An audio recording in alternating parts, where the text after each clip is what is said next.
യേശുവിൻ്റെ ഉള്ളം കലക്കിയത് യേശുവിൻ്റെ ശിഷ്യനാണ്.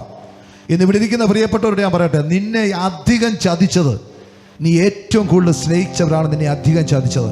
സ്തോത്രം. ഇന്ന് നീ അവസ്ഥയിൽ വരാൻ കാരണം നീ ഏറ്റവും കൂടുതൽ സ്നേഹിച്ച വ്യക്തികൾ വെട്ടിയ കുഴിക്കകത്ത് വീണാണ് ഇന്ന് നീ ഉള്ളം കലങ്ങി ഈ പ്രാർത്ഥനാലയത്തിൽ വന്നിരിക്കുന്നത് എന്ന് ദൈവത്തിൻ്റെ ആത്മാവ് പറയുന്നു. ഹല്ലേലൂയ. അങ്ങനെയെങ്കിൽ നിന്റെ ഹൃദയത്തെ ആര് കലക്കിയാലും ആ ഹൃദയത്തിൻ്റെ മുറിവിനെ ഉണക്കുവാൻ മതിയായ ഒരു നല്ല യേശുവിനെയാണ് ഇന്ന് പകൽക്കാലം ഞാൻ പ്രസംഗിക്കുന്നത്.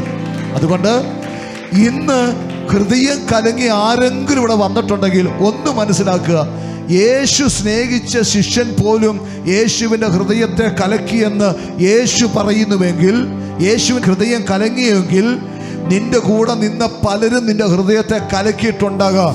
അതിനെയൊക്കെ വിട്ടുകളഞ്ഞ് ഒരു ജയത്തിലോട്ട് കടക്കുന്ന ഒരു പകൽക്കാലമാണ് ഇതെന്ന് ദൈവത്തിൻ്റെ ആത്മാവ് തുടക്കത്തിൽ തന്നെ ദൂത് പറയുകയാണ്. നിന്റെ ഹൃദയം കലക്കിയ നിന്റെ ഭർത്താവായിരിക്കാം, നിന്റെ ഭാര്യയായിരിക്കാം, നിന്റെ കുഞ്ഞുങ്ങളായിരിക്കാം, നിന്റെ അയൽപക്കക്കാരായിരിക്കാം, അതല്ലെങ്കിൽ നിന്റെ പാസ്റ്ററായിരിക്കാം, പള്ളിയിലെ അച്ഛനായിരിക്കാം, ബന്ധുക്കാരായിരിക്കാം, അല്ലെങ്കിൽ ഇരുട്ടിൽ വ്യാപരിക്കുന്ന ദുരാത്മ മണ്ഡലങ്ങളായിരിക്കാം. ആര് നിന്റെ ഹൃദയത്തെ കലക്കിയാലോ ഇന്ന് പകൽക്കാലം ആ കലക്കലിനെ മാറ്റുവാൻ യേശു കർത്താവ് ഇതിൻ്റെ മധ്യത്തിൽ വന്നിട്ടുണ്ട്. അത് വിശ്വസിക്കുന്നവർ ഹൃദയം തുറന്ന് എൻ്റെ ദൈവത്തിന് ആരാധന കൊടുക്കുക. നിന്റെ ഹൃദയത്തിൻ്റെ കലക്കത്തിനെ മാറ്റുന്ന ഒരു അധികാരത്തിന്റെ ശുശ്രൂഷ ഇന്ന് പകൽക്കാലം വെളിപ്പെടാൻ പോകുന്നുവെന്ന് പരിശുദ്ധാത്മാവ് വീണ്ടും ദൂത് പറയുകയാണ്. അതിനെ സ്വീകരിക്കുക.